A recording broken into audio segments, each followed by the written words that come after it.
Hi, I'm Debbie Roberts with Debbie Roberts Seminars, and today we're going to do a quick tip on how to evaluate ITB band syndrome. So we have Bob.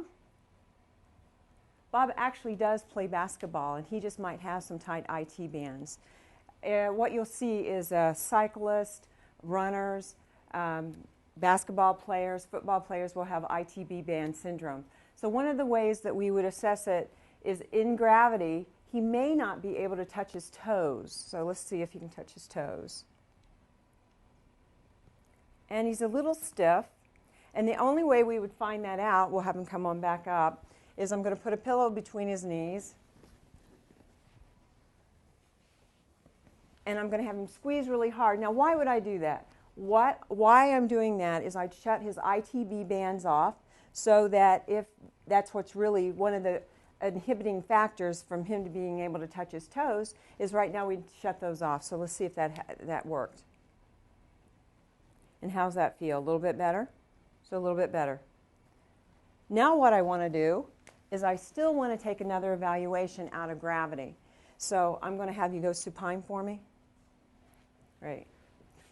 All I'm going to do is a quick check bilateral to see if I really do have some tight IT bands. So I'm going to block a leg, and I'm just taking an in feel is what I'm doing. And to really get the IT band, I have his toe towards his T band and see how tight it is to cross midline. I'm going to block again so he can't roll. I'm going to take his toe to his T band. I'm going to pull it across and see how tight that is. And they are a little tight. So now we're going to treat with the sideline positioning system by Oakworks.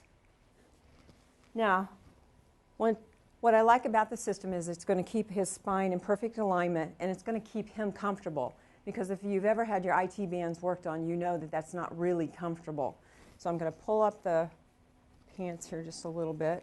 And the first thing I would do, I would heat the ITB band, because it's such dense fibers that you need to get a lot of blood supply in there. The next thing I would do is a myofascial release of some sort. So I'm either going to fascially release it myself, or I would also use a massage cup.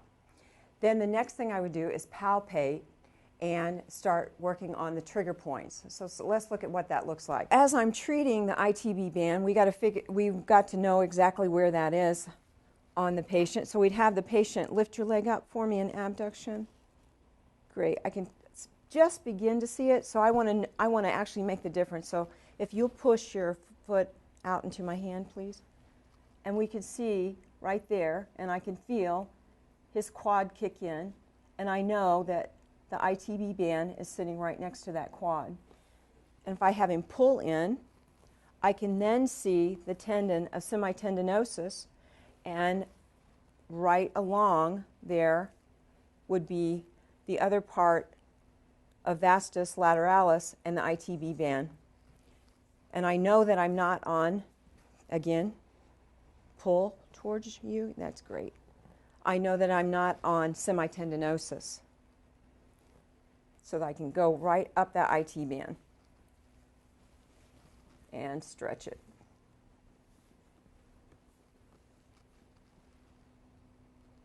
So let's review. What I would do first for IT band is I would heat it. I would do some form of myofascial release. I would get in there and work onto the trigger points physically. Then what I would do is, like you saw me do in supine, I would stretch it until I knew that I got the length that I wanted.